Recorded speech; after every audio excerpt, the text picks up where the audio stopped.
వైద్యుల సేవలు వర్ణనాతీతం. నెల్లూరు జిల్లా కోవూరు మండలంలో గల ప్రభుత్వాసుపత్రిలో జాతీయ వైద్యుల దినోత్సవాన్ని పురస్కరించుకుని పెద్ది ప్రభావతి చారిటబుల్ ట్రస్ట్ ఆధ్వర్యంలో సామాజిక ఆరోగ్య కేంద్రంలోనూ ప్రాథమిక కార్యక్రమాల్లో పనిచేస్తున్న 13 మంది వైద్యులను శాలువా, పూలమాల, మెమోటోతో సత్కరించి సన్మానం చేశారు.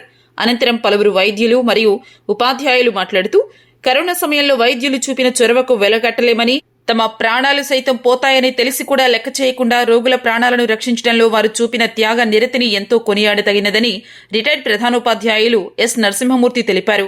సమాజంలో దేవుడు తర్వాత దేవుడు వైద్యుడని, వైద్యులను ఈ సందర్భంగా ట్రస్ట్ ఆధ్వర్యంలో సన్మానించడం మంచి కార్యక్రమం అన్నారు. ఆసుపత్రి ఇన్ఛార్జ్ సూపరింటెండెంట్ వెంకట చలపతి గౌడ్ మాట్లాడుతూ మహనీయుడు డాక్టర్ బిపిన్ రాయ్ జన్మదినోత్సవాన్ని పురస్కరించుకుని ఆయన జ్ఞాపకార్థంగా జాతీయ స్థాయి వైద్యుల దినోత్సవం నిర్వహించుకోవడం జరుగుతుందన్నారు. అనంతరం ట్రస్ట్ ఆధ్వర్యంలో వైద్యులను ఘనంగా సత్కరించి సన్మానం చేశారు. అంతకుముందు డాక్టర్ బిపిన్ రాయ్ చిత్రపటానికి పూలమాల వేసి నివాళులు అర్పించి కేక్ కట్ చేసి తమ సంతోషాన్ని పంచుకున్నారు. కార్యక్రమంలో ట్రస్ట్ సభ్యులు పి హితేష్ కుమార్, పి మారుతి, తన్మయ్, వేముల నిఖిల్, దాసరి వేణు తదితరులు పాల్గొన్నారు.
సెవెన్ మెంబర్స్ ఉన్నారు, 7-8 మెంబర్స్ ఉన్నారు. హౌస్ సర్జన్స్ 6 మెంబర్స్ ఉన్నారు. సో మనకు ఎంత లోడ్ వచ్చినా, పేషెంట్ వర్క్ లోడ్ వచ్చినా మనం ట్రీట్ చేసేటువంటి గొప్ప అవకాశం మనకు ఉంది. కాకపోతే కొన్ని చిన్న చిన్న ప్రాబ్లమ్స్ ఉన్నాయి, బిల్డింగ్ రిపేర్ ఇవి ఉన్నాయి. సో వీటన్నిటిని కూడా కొద్దిగా ఈ టెంపరీ కారణాలు ఇవన్నీ కూడా పోయి మనం మళ్ళీ ఫుల్గా పేషెంట్కి సర్వీసెస్ ఇవ్వడానికి మనందరం కూడా మన కోవూరు హెల్త్ సెంటర్ అనేది రెడీగా ఉంది. సో ఇప్పుడు ముఖ్యంగా ఏంటంటే డయేరియా కేసెస్ ఇవన్నీ వస్తున్నాయి.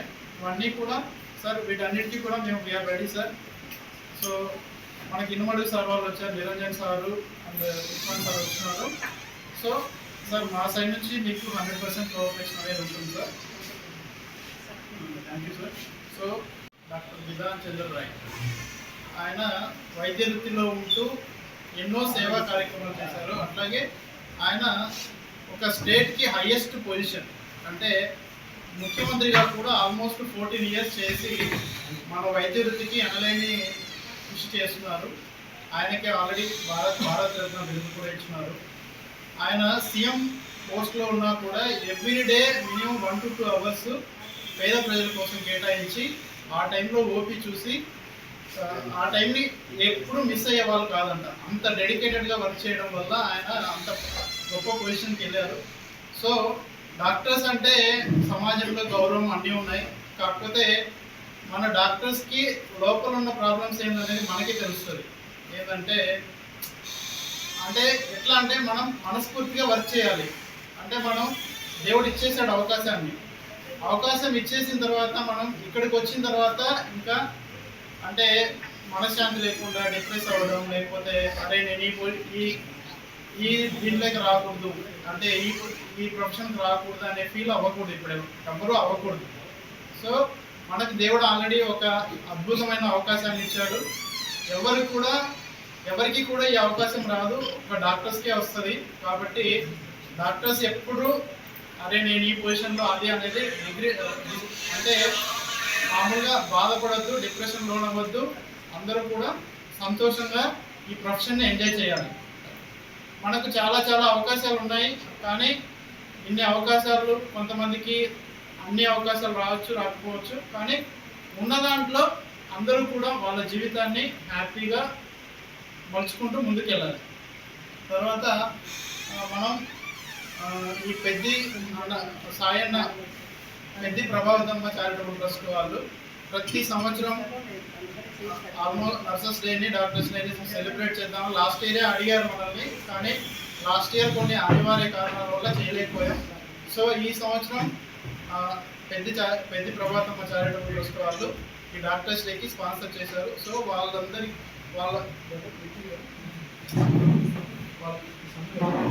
డాక్టర్ అనేటువంటి పదంలో అది స్టార్టింగ్ డి అనేది డెడికేషన్తో స్టార్ట్ అయింది. వృత్తి కాకుండా వృత్తిని ప్రవృత్తిలాగా మార్చుకొని చాలా ఎఫెక్టివ్గా పనిచేస్తున్నటువంటి ఇక్కడున్నటువంటి ప్రతి డాక్టర్ గారు కూడా చాలా అంకిత భావంతో మీ ప్రొఫెషన్లోనే ముందున్నటువంటి letter is D. Discipline, dedication, donation, ఎన్నో డీలు దాగున్నటువంటి ప్రొఫెషన్ ఇది. మేము పాఠాలు చెప్తాం, మిమ్మల్ని తయారు చేస్తాం, కానీ పబ్లిక్లో ఎలివేట్ అయ్యేటువంటి పోర్షన్ ఎవరికి ఉందనంటే డాక్టర్స్. పేషెంట్లు కానీ అటెండెంట్స్ కానీ ఆసుపత్రికి వచ్చినప్పుడు వాళ్ళ ఫేస్ని ఒకసారి గమనించినట్టయితే ఎంతో భయంతో, ఎంతో ఆందోళనతో, యాంగ్జైటీ లోడ్ అయి వచ్చినప్పుడు మీ దగ్గరికి మీ రిసీవింగ్ ఎలా ఉంటుందంటే మేము ఉన్నాం అనేటువంటి భరోసాతో మీరు ట్రీట్మెంట్ ఇవ్వడం జరుగుతూ ఉంటుంది.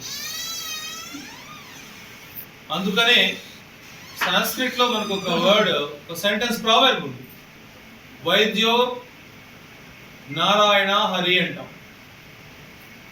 తిరుపతిలో ఉన్నటువంటి వెంకటేశ్వర స్వామి నారాయణుడితో మిమ్మల్ని పోల్చారు అంటే భగవంతుడితో పోల్చారు అంటే డాక్టర్స్ యొక్క మైండ్ సెట్ ఎలా ఉంటుందంటే భగవంతుడి దగ్గరికి ఆనే లెటర్ రాని వాడిని ఎలా భగవంతుడు ట్రీట్ చేస్తాడో, ₹1 లేని వాడిని భగవంతుడు ఎట్లా ట్రీట్ చేస్తాడో, 100 కోట్లు ఉండేవాడిని కూడా అదే విధంగా ట్రీట్ చేయడం జరుగుతాయి. సో కార్పొరేట్ వ్యవస్థలో హాస్పిటల్స్ ఇవాళ ఉన్నప్పటికీ అందరూ కూడా వైద్యులందరూ కలిసి తప్పించడం జరుగుతూ ఉంటుంది. So like that D for donation, dedication, ఎన్నో పదాలను మనం డిక్షనరీలో నుంచి తీసి పెట్టినా కూడా ఆ టీకి తక్కువ అవుతాయి. So next word is the O. మీరు మీ దగ్గర నుంచి వినపడేటువంటి ఒకే పదం, అంటే మాకు స్కూల్స్లో వినపడే పదం, మీరు మాట్లాడితే వినపడే పదం ఓపి. మీరు కంప్లీట్గా బేస్ అయి ఉంటారు ఆ ఓపి మీద. అక్కడి నుంచి స్టార్ట్ అవుతుంది.